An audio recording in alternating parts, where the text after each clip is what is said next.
आणि या ठिकाणी आपला सेकंड चॅप्टर जो आहे तो आपला क्लोज केला होता, बरोबर. बट त्याच्या अगोदर मी तुम्हाला 2-3 प्रॉब्लेम दिले होते सॉल्व्ह करायला. 2च प्रॉब्लेम दिले होते. एक इक्वेशनचा प्रॉब्लेम होता आणि एक जनरल एंट्रीचा प्रॉब्लेम होता. ठीक आहे. तर एक इक्वेशनचा जो प्रॉब्लेम होता त्याचे सगळ्यात आधी काय करायचं होतं तुम्हाला, जनरल एंट्री सॉल्व्ह करायची. त्यानंतर इक्वेशनचा जो काही प्रॉब्लेम आहे तो सॉल्व्ह करायचा.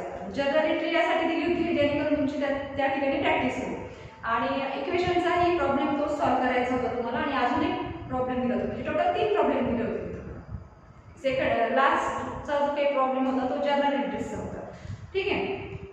हां, थोड्या डिफरंट टाईपच्या जनरल एंट्रीज होत्या, त्या मुद्दामून दिल्या होत्या मी जेणेकरून तुम्ही थोडंसं डोकं लावायला शिकता. ठीक आहे. आणि आपलं कुठे चुकलं हे तुम्हाला व्यवस्थितपणे लक्षात येईल त्या प्रॉब्लेममध्ये. बट त्या सगळ्या जनरल एंट्री ज्या आहे आपल्या त्या झालेल्या आहेत प्रिव्हियस पिरियडमध्ये. जर रेग्युलर पिरियड करत असताना माझे तर सगळे जनरल एंट्रीज जे आहेत ते आपले झालेले आहेत. तर ठीक आहे. बऱ्याच विद्यार्थ्यांनी खूप छान प्रयत्न केला, प्रयत्न तरी करत आहेत, जे ॲटलिस्ट मला पाठवत आहे. ठीक आहे. मी खरोखर त्यांच्यामध्ये खूप समाधानी आहे, कारण की ॲटलिस्ट ते उत्तर तरी देत आहेत, प्रयत्न तरी करत आहेत. आणि प्रयत्न करणं खूप जास्त इम्पॉर्टंट आहे या ठिकाणी. ठीक आहे. बरेचसे विद्यार्थी बघतात व्हिडिओज पण रिप्ले देत नाही. असं करू नका. तर रिप्ले देत जा. चुकलं तरी चालेल, काही हरकत नाही. त्या ठिकाणी काही डाऊट्स असेल तर मला विचारत जा त्या ठिकाणी. ठीक आहे. या ठिकाणी अकाउंटिंग इक्वेशनचा जो काही प्रॉब्लेम आहे तो आपण या ठिकाणी सॉल्व्ह करणार. मोहित नाव आहे पर्सनचं. Mohit has the following transaction prepare accounting equation. ठीक आहे. या ठिकाणी काय करते मी, कॉलम देत नाहीये. आता शॉर्टमध्ये 3 ठिकाणी इफेक्ट करायचं आहे, तुम्हाला माहिती आहे. कॉलम न करता तुमचं कुठं चुकलं तर या ठिकाणी फक्त बघायचं आहे. 4 कॉलम बनवतो आपण. एक नंबरचा ॲसेट्स, लायबिलिटी आणि कॅपिटल. फर्स्ट एंट्री आहे बिझनेस स्टार्टेड विथ कॅश ₹1,75,000. काय करणार, फर्स्ट एंट्रीचा इफेक्ट ॲज इट इज तुम्हाला माहिती आहे. 1,75,000 ज्यावेळेस तुम्ही इन्व्हेस्ट करता ही काय तुमची ॲसेट्स. या ठिकाणी लायबिलिटी काय नाही आणि कॅपिटल काय 1,75,000. ठीक आहे. 2 इफेक्ट केले. त्यानंतर प्रत्येक एंट्री नंतर टोटल करायची. किती आहे फर्स्ट एंट्रीमध्ये ॲसेट्स 1,75,000, लायबिलिटी काही नाही आहे 1,75,000 या ठिकाणी कॅपिटल. ठीक आहे. ही आहे फर्स्ट एंट्री स्टार्टेड बिझनेस. ठीक आहे. सेकंड एंट्री ट्रान्झॅक्शन लिहित नाही, ट्रान्झॅक्शन तुमच्या समोर आहे. हां, सेकंड एंट्री बघा. या ठिकाणी परचेस गुड्स फ्रॉम रोहित 50,000. आता या ठिकाणी हे बघा, मी पाहिलंय की आतापर्यंत आपण ही एंट्री केलेली नव्हती. ठीक आहे. आपण काय एंट्री केलं होतं की purchase goods from Rohit on credit म्हटल्यावर तुम्हाला तुमचा समज असा झाला की जर त्याच्या पुढे जर वर्डच्या पुढे ऑन क्रेडिट हा वर्ड लागला तरच लायबिलिटीमध्ये इफेक्ट करायचा. तर असं नाही. ज्यावेळेस आपण कॅश ट्रान्झॅक्शन करतो, कॅश ट्रान्झॅक्शन म्हणजे हे कॅश ट्रान्झॅक्शन. सेकंड ट्रान्झॅक्शन बोलतोय कॅश ट्रान्झॅक्शन. काय सांगितलंय, परचेस गुड्स फ्रॉम रोहित. रोहितकडून गुड्स परचेस केले, बरोबर. तर गुड्स किती रुपीजचे परचेस केले, 50,000 रुपीजचे. आता हे तर तुम्हाला माहिती की ॲसेट्स वाढणार आहे आणि 50,000 काय होणार, ॲसेट्स वाढणार, बरोबर. हां, सेकंड इफेक्ट होणार मी सांगितलं तुम्हाला लायबिलिटीमध्ये. बरेचसे स्टुडंट म्हणतात की लायबिलिटीमध्ये कसं काय होईल मॅडम, कारण की समोर ऑन क्रेडिट हा वर्ड लागलेला नाही. तर या ठिकाणी लक्षात ठेवायचं आहे, जरी कॅश ट्रान्झॅक्शन असेल, तुम्ही जर एखाद्या दुकानात गेला, एखादी वस्तू परचेस केली, XYZ कोणतीही वस्तू जर तुम्ही खरेदी केली तर तुमच्याकडे ती वस्तू येणार, बरोबर. त्यामुळे तुमचे ॲसेट्स त्या ठिकाणी वाढणार. ठीक आहे. बट तुम्हाला कॅश तर पे करायला लागणार की नाही दुकानदाराला. म्हणजे कॅश पे करणं ही काय तुमची जबाबदारी आहे की नाही. जर तुम्ही वस्तू खरेदी करताय तर त्या वस्तूची अमाऊंट, त्या वस्तूची किंमत समोरच्या व्यक्तीला देणं ही तुमची काय आहे, रिस्पॉन्सिबिलिटी आहे, जबाबदारी आहे, देयता आहे. हां, मग हे 50,000 पे करणं मोहितची काय आहे, रिस्पॉन्सिबिलिटी आहे, लायबिलिटी आहे. लक्षात ठेवायचं. कॅश ट्रान्झॅक्शन असेल किंवा क्रेडिट ट्रान्झॅक्शन असेल, इफेक्ट इथे अशा पद्धतीने येणार. आलं लक्षात. कॅश ट्रान्झॅक्शन असेल तर सेकंड इफेक्ट कुठे येणार, ॲसेट्स मध्ये आपण ऍड होते माहिती, बट लायबिलिटी मध्ये सुद्धा तुम्हाला हे 50,000 ऍड करावं लागेल. इथे लक्षात, कारण की हे 50,000 तुम्हाला पे करायचे की नाही. लायबिलिटी म्हणजे काय मी सांगितलं, लायबिलिटी म्हणजे तुमची देयता किंवा जबाबदारी, त्याला आपण म्हणतो लायबिलिटी. आता हे 50,000 रुपयाचे गुड्स जर मोहित परचेस करतो तर त्याचे ॲसेट्स वाढणार, पण हे 50,000 पे करणं काय आहे, त्याची लायबिलिटी आहे, रिस्पॉन्सिबिलिटी आहे, जबाबदारी. येते लक्षात.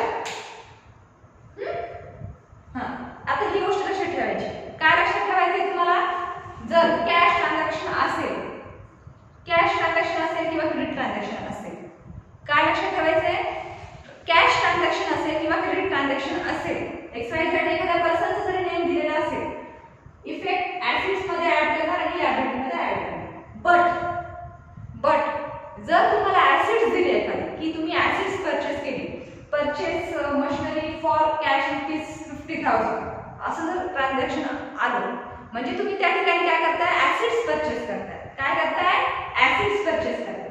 ऍसेट्स जर परचेस केली तर या ठिकाणी तुम्ही काय करणार, प्लस मायनस करणार. प्लस मायनस काय करणार, म्हणजे या ठिकाणी आधी 50,000 प्लस करणार, नंतर 50,000 मायनस करणार. केव्हा करणार, ज्यावेळेस एखादी ऍसेट्स परचेस करताय. आता ऍसेट्स परचेस करायच्या वेळेस तुम्ही प्लस मायनस का बरं करता मला सांगा.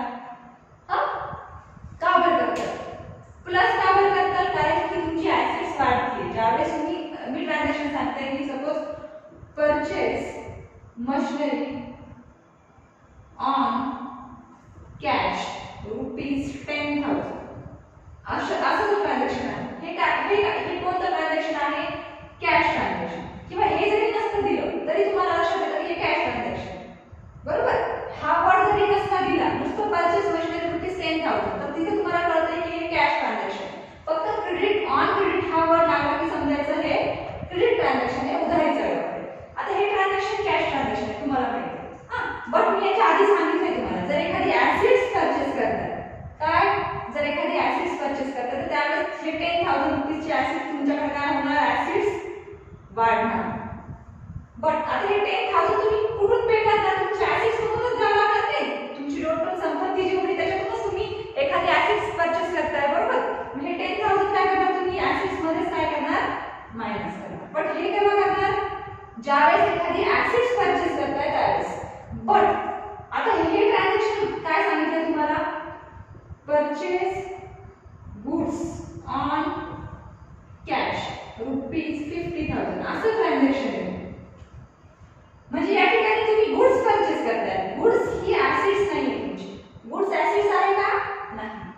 ज्यावेळेस गुड्स परचेस करताय आणि ट्रान्झॅक्शन भले कॅश असो किंवा मग ऑन क्रेडिट असो, हे 50,000 चा इफेक्ट इथं आणि इथंच होणार. क्रेडिट ट्रान्झॅक्शन असतं तर त्याचा सुद्धा इफेक्ट असं झाला असता आणि कॅश ट्रान्झॅक्शन जरी असं आहे तरी त्याचा इफेक्ट अशा पद्धतीनेच येणार. आलं लक्षात, ठीक आहे. फक्त जर एखादी ऍसेट्स परचेस करताय, purchase machinery, purchase land, purchase computer, XYZ कोणती ऍसेट्स परचेस करताय आणि त्यावेळेस जर तुम्ही त्याच्यात कॅश ट्रान्झॅक्शन करताय, रोख व्यवहार करताय, तर त्यावेळेस ऍसेट्स मधून तुम्ही प्लस मायनस करणार या ठिकाणी, ठीक आहे. त्यावेळेस लायबिलिटी मध्ये तुम्ही ती अमाउंट इन्व्हॉल्व करणार नाही. आलं लक्षात.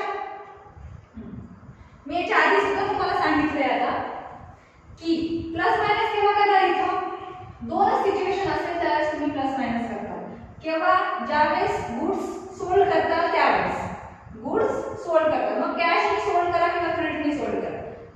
जरी कॅशने सोल्ड केली किंवा क्रेडिटने सोल्ड केली, इथं काय करणार, प्लस मायनस करणार. इथं 50,000 प्लस करणार, मग इथं मायनस करणार. केव्हा करणार, सोल्ड करताना. सोल्डची एंट्री आली, मग ही भले ही कॅशने असो, सोल्ड केलेलं असो किंवा मग क्रेडिट, बट सोल्डची एंट्री आली की इथं प्लस मायनस करायचं. अजून प्लस मायनस केव्हा करतात, ज्यावेळेस एखादी ऍसेट्स परचेस करतात, ठीक आहे, त्याच वेळेस इथे काय करणार, प्लस मायनस करतात तुम्ही या दोन सिच्युएशन. हे ट्रान्झॅक्शन आपल्या आय या आधी झालेलं नाही. कसं, हे 50,000, त्यामुळे तुम्ही इथं कन्फ्यूज झाला, बरोबर. मला वाटतं हे ट्रान्झॅक्शन झालेलं आहे तुमचं याच्या आधी मी पाहिलं बुक्स मध्ये, कारण की टेक्स्ट बुक मध्ये जेवढे झालेले प्रॉब्लेम आहेत आतापर्यंत आपण अकाउंटिंग इक्वेशनचे जेवढे काही प्रॉब्लेम घेतले ते टेक्स्ट बुक मध्ये जेवढे काय प्रॉब्लेम होते त्याच्यानुसार घेतले, बरोबर. आणि हा जो प्रॉब्लेम दिला मी तुम्हाला, हा पण घेतोय हे एनसीईआरटीचं जे आहे बुक्स, यातून घेतोय. म्हणजे याच्यात आपण सगळ्यात टफ सिलेबस आहे तो यातून रेफर करत असतो. मी यासाठी घेते तुमचं की प्रॅक्टिस तुमची चांगली व्हावी यासाठी, ठीक आहे. तर लक्षात आलं तुम्हाला, इझी एकदम मी सांगितलं की जर एखादी गुड्स परचेस करताय, काय गुड्स परचेस करताय, मग ते कॅशने असो किंवा क्रेडिट, या दोन्ही ठिकाणी असं इफेक्ट करतात. ऍसेट्स मध्ये प्लस करायचं आणि लायबिलिटी मध्ये सुद्धा हे 50,000 यायचे किंवा ऍड करायचे. आलं लक्षात, का बरं, कारण की ज्यावेळेस गुड्स परचेस करता ऍसेट्स तुमची वाढली, बट हे 50,000 चे गुड्स ज्यावेळेस तुम्ही परचेस करता त्यावेळेस हे 50,000 तर तुम्हाला द्यावे लागणार की नाही समोरच्या पर्सन. हे 50,000 पे करणं ही काय तुमची देयता आणि जबाबदारी आहे, बरोबर. हे 50,000 मी इथे दिले, ठीक आहे. आलं लक्षात, हे बस पण लक्षात ठेवायचं. बऱ्याच वेळेस असं होतं की तुम्ही असंच म्हणतात की मॅडम समोर ऑन क्रेडिट लागलं नाही त्यामुळे आम्ही इथे लिहिलं नाही, इथे इफेक्ट करत आहे. लक्षात ठेवायचं ज्यावेळेस कॅश ट्रान्झॅक्शन असेल, जर एखाद्या पर्सनचं नाव इन्व्हॉल्व असेल काही असो, हा इथं आणि इथं इफेक्ट करायचा ऍसेट्स मध्ये आणि लायबिलिटी मध्ये. काय टोटल परत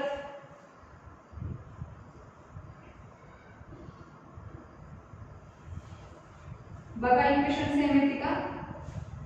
1,75,000 दोघांची टोटल 2,25,000. ठीक आहे, हे झालं सेकंड ट्रान्झॅक्शन. आता थर्ड ट्रान्झॅक्शन काय?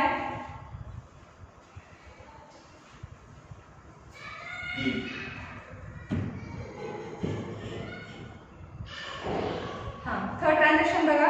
Sold goods on credit to Manish costing rupees 70,500. ज्यावेळेस मनीषला गुड्स सोल्ड केले जातात, मनीषने नाही केल्या, sold goods on credit to मनीषला काय केले? गुड्स सोल्ड केले ऑन क्रेडिट उधारीवर. ठीक आहे, किती रुपीजचे? त्याची कॉस्टिंग म्हणजे किंमत. कॉस्ट म्हणजे काय? किंमत. हे सिंपल आहे एकदम वर्ड, त्याच्यात काही म्हणजे कन्फ्युज होऊ नका. कॉस्ट म्हणजे काय, कॉस्टिंग म्हणजे काय? कॉस्टिंग म्हणजे किंमत. कॉस्टिंग रुपीज म्हणजे किंमत होती रुपीज 70,500. त्याची मूळ किंमत किती होती? 17,500. ही त्या वस्तूची किंमत होती, त्या गुड्सची किंमत किती होती? 70,500. बट सोल्ड कितीला गेले? ती अमाऊंट आहे 20,000. सोल्ड कितीला गेले? 20,000. 20,000 ला काय केले? सोल्ड केले. म्हणजे या ठिकाणी काय होतोय? 2,500 रुपीजचा काय होतोय? प्रॉफिट. बरोबर? प्रॉफिट होतो की नाही? आणि प्रॉफिट काय करतो आपण? ऍड करतो. साधी गोष्ट आहे, बाकी इथे कन्फ्युज व्हायचं नाही. जर एखादी किंमत कमी असेल आणि त्याची जास्त किमतीला जर विकत असेल तर त्या ठिकाणी तुम्हाला प्रॉफिट होतोय. मग सोल्डची एंट्री असेल किंवा ऑन क्रेडिट असेल तर प्लस मायनसचा काही संबंध येते. तुम्हाला जर एंट्रीमध्ये जर प्रॉफिट होतोय हे लक्षात येत असेल तर या ठिकाणी काय करतो आपण? प्रॉफिट ऍड कशात करणार? ऍसेट्स मध्ये. हे 2,500 काय करणार? ऍड करणार. परत लायबिलिटी या ठिकाणी काय केली? परत कॅपिटल मध्ये सुद्धा काय करणार आपण? हे 2,500 ऍड केलं. ठीक आहे, 1,77,500 इथं 50,000 ऍज इट इज.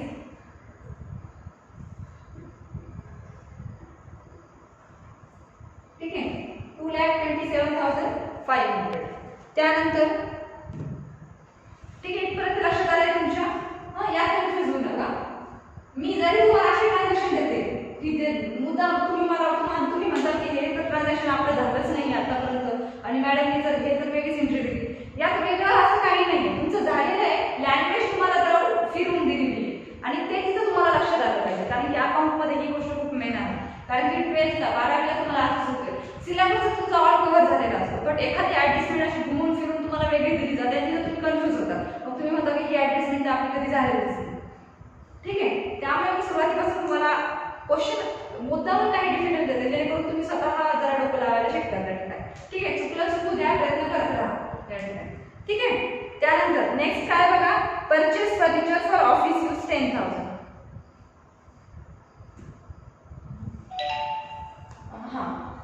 किती एंट्री होती?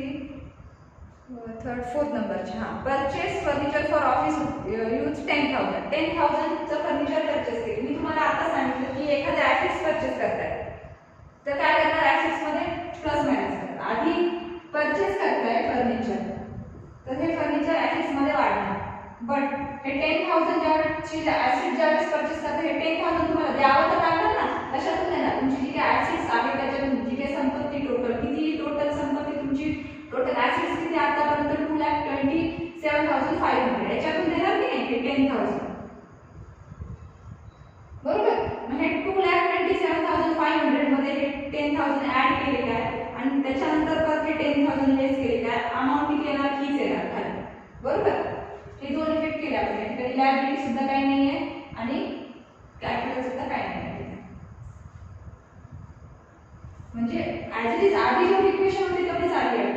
2,27,500 परत इथे 15,000 त्यानंतर 1,77,500. ठीक आहे, ही थर्ड एंट्री आपण या ठिकाणी केली. सॉरी, फर्स्ट एंट्री आहे, सेकंड एंट्री, थर्ड एंट्री केली आणि ही फोर्थ एंट्री.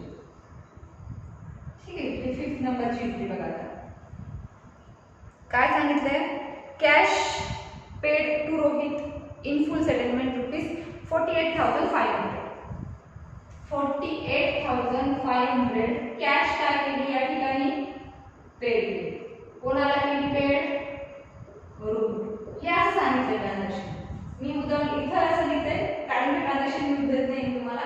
काय सांगितलं ट्रान्झॅक्शन मध्ये, 48,500 ₹48,500 कॅश काय केली या ठिकाणी, पेड केली. कुणाला पेड केली, रोहितला. कोणी केली, मोहितने. कोणाच्या बुक्स मध्ये काम करताय, मोहित. मोहितने काय केली, कॅश पेड केली 48,500 रोहितला. ठीक आहे. हां, तर आता हे 48,500 काय करणार तुम्ही, कॅश पेड करताय. कॅश काय करायची या ठिकाणी, पेड करायची. तेच सांगितलंय, cash paid to Rohit. Rohit कोण आहे, क्रेडिटर्स आहे. ब्रॅकेट मध्ये दिलंय क्रेडिटर्स, की ज्याला तुम्हाला कॅश पेड करायची होती आणि ती तुम्ही पेड केलेली नाही. असा कोण आहे, क्रेडिटर्स, रोहित आहे. रोहित कोण आहे, क्रेडिटर्स आहे. ठीक आहे. त्याला काय करायची, तुम्हाला कॅश पेड करायची, जी की तुम्ही केली नव्हती. तो कोण आहे, तुमचा क्रेडिटर्स आहे. इन फुल सेटलमेंट म्हणजे पूर्णपणे त्याला किती अमाऊंट पेड केली, 48,500 पे केली. आता हे 48,500 हे काय करणार, पेड केली कॅश. मग ऍसेट्स मधूनच पेड करतो ना, 48,500. बरोबर, येते का लक्षात. 48,500 कशातून पेड करणार मी, कॅश. ऍसेट्स मधून, तुमची संपत्ती त्याच्यातून पेड करणार मी 48,500. ठीक आहे. सेकंड पेड कुठे करणार, आता हे 48,500 बरेच विद्यार्थ्यांना वाटतं की कॅपिटल मधून, जसं की आपण कॅश पेड करतो म्हणजे एक्सपेन्सेस, आणि एक्सपेन्सेस ऍसेट्स मधून लेस करतो आणि कॅपिटल मधून लेस करतो, असं मी तुम्हाला सांगितलं होतं याच्याआधी. बरोबर.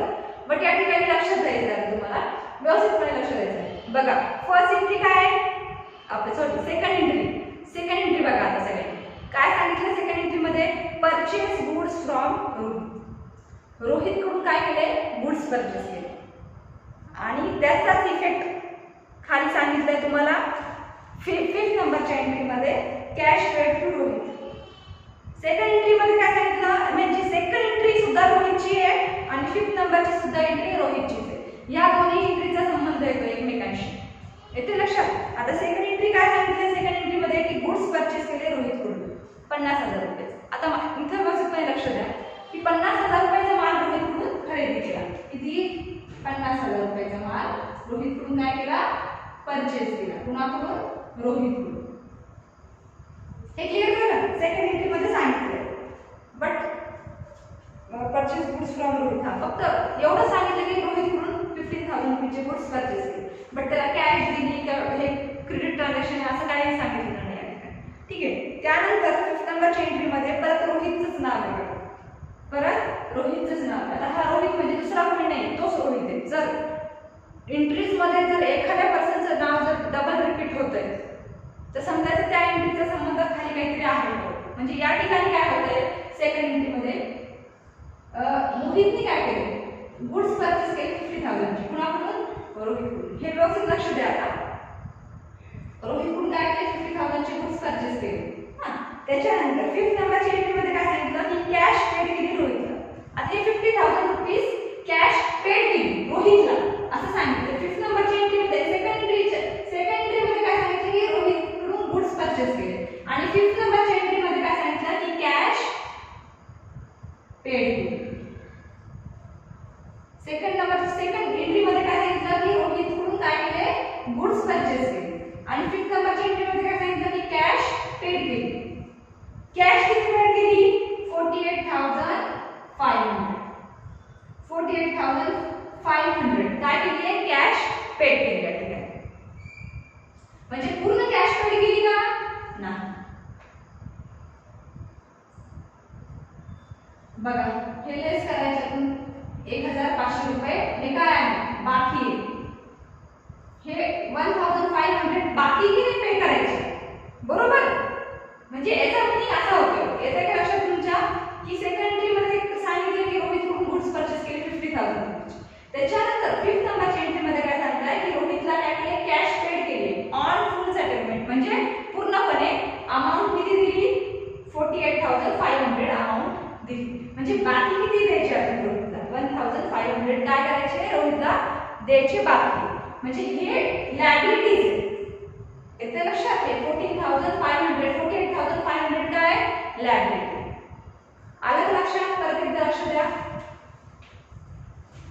इथे सांगते मी हे 15,000 रुपयाचे गुड्स ज्यावेळेस परचेस केले त्यावेळेस आता हे तुम्हाला लक्षात आले सांगितलं नाही की कशा पद्धतीने ऍसेट्स मध्ये इफेक्ट केला, लायबिलिटी मध्ये इफेक्ट केला. या एंट्री मध्ये काय सांगितलं की रोहितकडून काय केले गुड्स परचेस केले म्हणून आपण ऍसेट्स मध्ये ऍड केलं आणि लायबिलिटी मध्ये सुद्धा ऍड केलं. बट 5th नंबरच्या एंट्री मध्ये काय सांगितलं की हे 50,000 पे न करता किती केले 48,500च पे केले मोहितला. ठीक आहे किती केले 48,500च पे केले. कोणाला रोहितला सॉरी रोहितला किती पे केले 48,500. हालांकि गुड्स कितीचे परचेस केले होते 50,000 म्हणजे हे 48,500 काय लायबिलिटीज आहे देत आहे जबाबदारी आहे की आता गुड्स तर परचेस होतोय रोहितकडून. 5th नंबरच्या एंट्रीमध्ये त्याचा सेकंड इफेक्ट सांगितला म्हणजे 48,500 काय आहे लायबिलिटी. आलं लक्षात या ठिकाणी?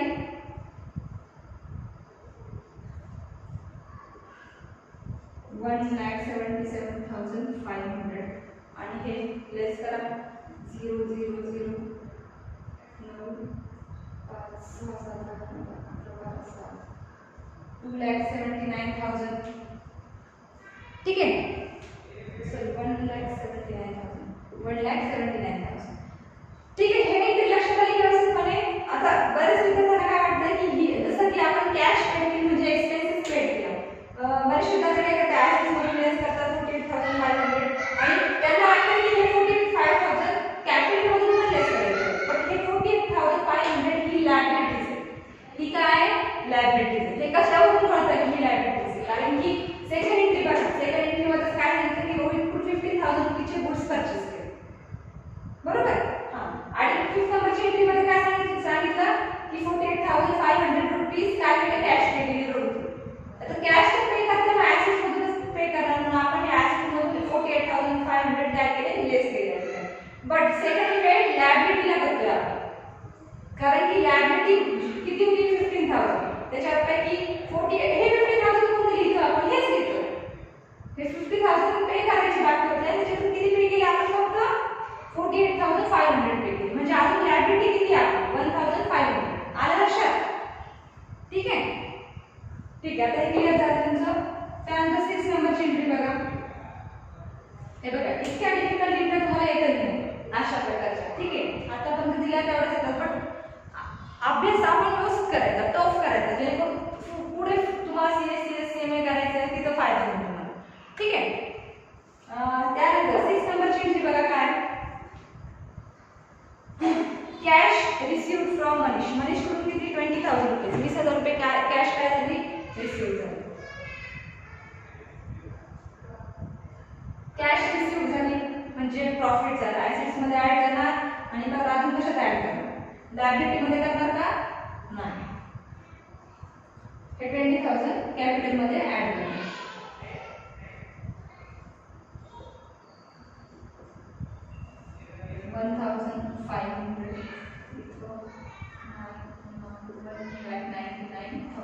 ठीक आहे ही झाली 6 नंबरची एंट्री आपली कंप्लीट झाली आहे. त्याच्यानंतर 7 नंबरची एंट्री रेंट पेड केले या ठिकाणी. रेंट म्हणजे भाडं दिलंय रेंट पेड केले 1,000 रुपीज. एक्सपेन्सेस कशातून पेड करणार एक्सपेन्सेस ऍसेट्स मधून. हे 1,000 कशात प्लेस करणार ऍसेट्स मधून. आता हे तुम्हाला माहिती आहे एक्सपेन्सेस पेड करतोय आपण लायबिलिटी या ठिकाणी काहीच नाही. एक्सपेन्सेस कॅपिटल मधून 1,000 काय करणार लेस 1,89,000. त्याच्यानंतर हे ॲज इट इज परत त्याच्यात काय करते आपण एक्सपेन्सेस पेड करतो ना 1,96,500. ठीक आहे त्यानंतर लास्ट एंट्री बघा cash withdraw for personal use 99,000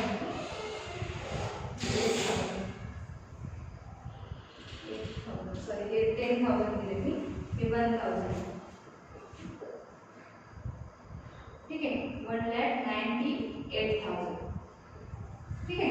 आता लास्ट एंट्री आपली लास्ट एंट्री काय ही कॅश विथड्रॉ केली पर्सनल यूजसाठी काय केली कॅश विथड्रॉ केली 3,000 रुपीज काय करणार 3,000 विथड्रॉ केली म्हणजे तो तुमचा एक प्रकारचा एक्सपेन्स आहे कॅश तुम्ही काढली ठीक आहे हे याच्या आधी झाल्या तर 3,000 काय करणार या ठिकाणी लेस करणार विथड्रॉ केली कॅश पर्सनल यूजसाठी तर आपण ड्रॉइंग म्हणतो ड्रॉइंग काय करतो आपण नेहमी लेस करतो ड्रॉइंग काय तुमचा एक्सपेन्सेस आहे एक प्रकार हे 3,000 काय करणार इथून लेस करणार हे 3,000 इथून लेस करायचे आता इथे जायला नाही मला इथं करू शकता का तुम्ही काय करणार ॲसेट्स मधून 3,000 लेस करणार लायबिलिटी त्या ठिकाणी काही पर कॅपिटल मधून पण काय करणार हे 3,000 लेस करणार अमाऊंट बघा इकडची 1,95,000 आणि इकडं सुद्धा इकडे लायबिलिटी काही येणार आणि इकडे 3,000 लेस केल्यावर किती येणार 1,93,500 बरोबर इक्वेशन किती येते 1,95,000 दोन्ही साइड ॲसेट्स आणि लायबिलिटी आलं लक्षात इथपर्यंत ठीक आहे काय तुम्ही कन्फ्युज कुठे झाला एक तर इथे झालं ठीक आहे ही ऍडजस्टमेंट आपली झालेली नव्हती ठीक आहे तरी पण मी तुम्हाला सांगितलं ठीक आहे काय हरकत नाहीये ही ऍडजस्टमेंट या ऍडजस्टमेंट मधून तुम्ही काय शिकला की जर ट्रान्झॅक्शन कॅश असो किंवा क्रेडिट असो तुम्हाला असं इफेक्ट करायचा ऍसेट्स मध्ये आणि लायबिलिटीमध्ये त्याचं रिझन मी तुम्हाला सांगितलं आताच त्यानंतर ही तिथं सोपी होती या ठिकाणी तुम्हाला प्रॉफिट झाला प्रॉफिट नेहमी ऍड करतो मग सोल्डचं ट्रान्झॅक्शन असो किंवा काही असो मग तुम्ही ज्यावेळेस ट्रान्झॅक्शन क्रिएट करता त्या ठिकाणी तुम्हाला प्रॉफिट होत असेल तर ऍसेट्स मध्ये आणि कॅपिटलमध्ये तुम्ही ऍड करता या एंट्रीमध्ये काय सांगितलं 10,000 रुपीचं तुम्ही परचेस करताय काय ऍसेट्स परचेस करताय मी तुम्हाला सांगितलं की सोल्डची एंट्री असेल किंवा ऍसेट्स जर परचेस करत असाल कॅश असेल किंवा क्रेडिट असेल तर ती प्लस मायनस मध्ये तुम्ही दाखवा ऍसेट्स जसं की मी तुम्हाला याच्या आधी सांगितलं होतं की जर परचेसची एंट्री असेल तर तुम्ही ट्रान्झॅक्शन कसं करता purchase account debit to cash account but जर ऍसेट्स परचेस करता तर त्या सपोज मशिनरी परचेस करता तर machineries account debit to cash account हा रूल्स आहे की नाही तुमचा म्हणजे मी हे सांगितलंय तुम्हाला की ऍसेट्स परचेस करत असेल तर ऍसेट्सचं अकाउंट डेबिट दाखवा गुड्स परचेस करत असेल तर परचेसचं अकाउंट डेबिट दाखवा हेच्या आधी जर्नल एंट्रीमध्ये तुम्हाला सांगितलं त्याचप्रमाणे जर एखादे ऍसेट्स परचेस करता या ठिकाणी तर प्लस मायनस मध्ये दाखवा ऍसेट्सचा आणि कॅश ट्रान्झॅक्शन असेल तर ऍसेट्स परचेस करताय कॅश देऊन तर अशा प्रकारे प्लस मायनस मध्ये दाखवा त्याचं रिझन मी तुम्हाला आता सांगितलंय पर ते 48,500 इथं कन्फ्युज झाला तुम्ही की हे 48,500 तुम्हाला वाटलं हे कॅपिटल मधून द्यायचे बट का पण आपण हे लायबिलिटी मध्ये घेतले याचे रिझन काय आहे सेकंड बरोबर मी सांगितलं तुम्हाला त्यानंतर हे 20,000 तर तुम्हाला माहिती आहे की प्रॉफिट आहे तुमचा काय 20,000चं काय बघा कॅश रिसीव्ह झालेली गोष्ट त्यामुळे आपण हे प्रॉफिट आहे त्यामुळे ऍड केलं 1,000 काय एक्सपेन्सेस आहे तो लेस केला आपण या ठिकाणी आणि लास्ट सुद्धा काय 3,000 विथड्रॉ केले पर्सनल यूजसाठी ड्रॉइंग आणि ड्रॉइंग एक्सपेन्सेस आहे ड्रॉइंग सुद्धा आपण लेस करतो ते सुद्धा दाखवलं ठीक आहे जरा लेंथी क्वेश्चन होता काही हरकत नाही 1-2 एंट्रीज मध्ये तुम्हाला जरा कन्फ्युजन वाटलं ठीक आहे या ठिकाणी सगळ्यात आधी व्हिडिओ पॉज करून क्वेश्चन लिहून द्यायचे वस्तूपणे